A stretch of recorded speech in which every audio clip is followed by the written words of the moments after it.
Hello and a very warm welcome back to the garden. Now, with the new season gradually getting underway, I thought it'd be the perfect time to talk about pests and one of the easiest ways to help reduce issues. So I'm going to get straight to the point. The goal with a garden is to turn it into its own thriving, living ecosystem. And you're after a pest predator balance. The pests being things like cabbage white butterflies and aphids and flea beetles, but the predators being beneficial insects such as hoverflies, parasitic wasps, and one of my favourites, ladybirds. Something that might actually shock you is that in order to have a healthy garden, you actually need some pests. As a permaculturalist, I believe in working in harmony with nature, and that actually a garden is one of the bridges between modern civilization and the natural world. Nature is quite delicate and it's all about lots of different balances, and one small change can actually create quite a large impact. And for our gardens, instead of trying to prevent certain things from entering the garden, which can actually lead to a build-up of issues, for me, it's actually about welcoming a little bit of everything. The way I approach pest management in the garden is actually on a supply and demand basis. So if there are no pests in the garden, there's no demand for the predators to be here, and that reduces their population, which means if an outbreak then happens, you don't have the predators around to try and help you. So for me, in terms of that natural balance, having some pests around to help maintain the populations of the predators is one of the best things I can do. So during the growing season, my approach to pest management is minimal intervention. If I see something, I'll keep a little eye on it and see what happens. More often than not, and you'll be surprised how often things seem to just sort themselves out, especially if it's a few aphids here and there. But if something does feel quite a bit out of balance and then that momentum is increasing, that's when you can absolutely intervene. So a common example of when something requires intervention is with your brassicas and with cabbage white butterflies. They can often cause a lot of havoc.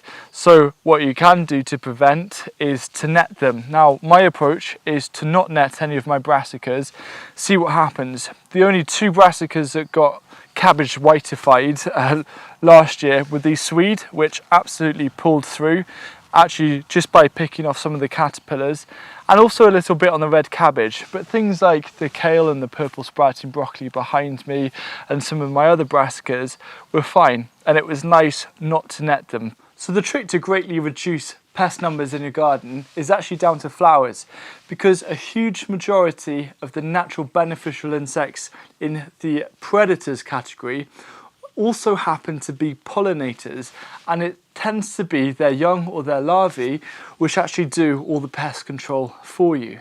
So really it's actually about allowing those adult beneficial insects into your garden through using blooms and flowers, and then giving them a reason to stay. That's by not using chemicals, so there are a few of those pests around, and that's one of the best things you can do to help maintain a strong balance, to help keep your garden healthy and as trouble-free as possible.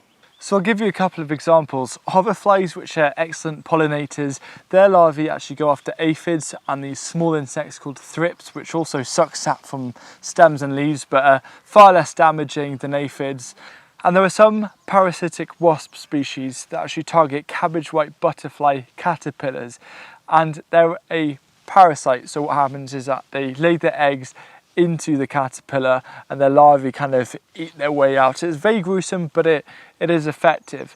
Now, it's not going to completely change everything, but for me, how I approach it is every little helps. I know that's definitely trademarked by some supermarket chain, but in terms of the garden, every little bit does help and it does add up. I actually see pests and diseases as quite a useful tool to show me what I'm doing right and perhaps what could be improved in the garden, because all they are really is nature's way of weeding out the weak. Pests and diseases always target the weakest plants. I just wanted to show you a quick example in the polycrub. So this kale plant behind me is covered with greenfly. In fact, it has been all through winter, and we've left them in place to see if they would spread. But they've only stayed on that very single plant. There's plenty of sources all around here where greenfly could take hold of. There's nasturtiums, there's Swiss chard, there's all sorts of other kale and brassicas. But it's a perfect demonstration how pests like to just focus on the weakest of plants. So very often, if you actually see pests concentrated on a single plant where there might be quite a few of a crop, the best way is just to pull it out. I'm now going to quickly rattle through a list of around 8 really good, and they're all edible, herbs, flowers and weeds that are particularly suited for attracting those beneficial predators to the garden. And I'll start with one that I'm right next to here, especially earlier on in the season. These are pak choi flowers, but any brassica flower, for instance. So kale, pak choi, turnips, swede, they all work so well at bringing in lots of pollinators and beneficial insects. Second is coriander. It's known to bolt quite quickly, but instead of pulling out the plant, let it run to seed, i.e. flower. The flowers are so beautiful and delicate, and they are really good at attracting many pollinators. It also looks wonderful, but it requires staking. However, I'd also recommend just to let them run to seed anyway, because I think my favourite thing about coriander is actually the juicy green coriander seeds. They're an absolute delicacy. Next is dandelions. So you might have heard of things like No Mow May to promote dandelions and other wildflowers. Well, dandelions are also very good at attracting ladybirds. So if you have a few dandelions on your path, leave them be to attract some ladybirds. On the theme of ladybirds, another weed is nettles. Totally edible, totally fantastic for all sorts of wildlife. But in particular for ladybird larvae, I've seen some of the best examples of these actually on nettles. So if you have a patch of nettles in your garden, let them grow to be another thing to attract ladybirds to help protect you against aphids and greenfly. Nasturtium. Now this is apparently a decoy plant for cabbage white butterfly, so it can be a companion plant. I haven't seen any examples here in this garden, but I've heard a few people talk about it. I don't know whether it works or not. But the beautiful flowers are quite striking, and it's a great way to attract a lot of interest from passing by traffic of insects in the air, and it's a great way to bring those to your garden. Dill, just like coriander, let it run to seed, and those flowers are actually known to attract insects called lacewings, which are another fantastic, well, their larvae are fantastic at helping to deal and control with aphid populations. Borage is another absolute must. It looks striking, it's full of activity in terms of pollinators, and it's one of the best flowers that you can grow in your garden. Really what I'm trying to say is that you're trying to grow for biodiversity, because it's a biodiversity that's going to help promote that balance. It's not going to all change over 1 year, it's a 2-3 year progression, but it's free, it costs nothing, and it's really effective. And I definitely add borage to that mix. If you watch this channel, you probably know that I'm also going to mention leeks for their flowers, and also onion flowers, chives as well. All of these allium flowers are so good for attracting beneficial insects to the garden.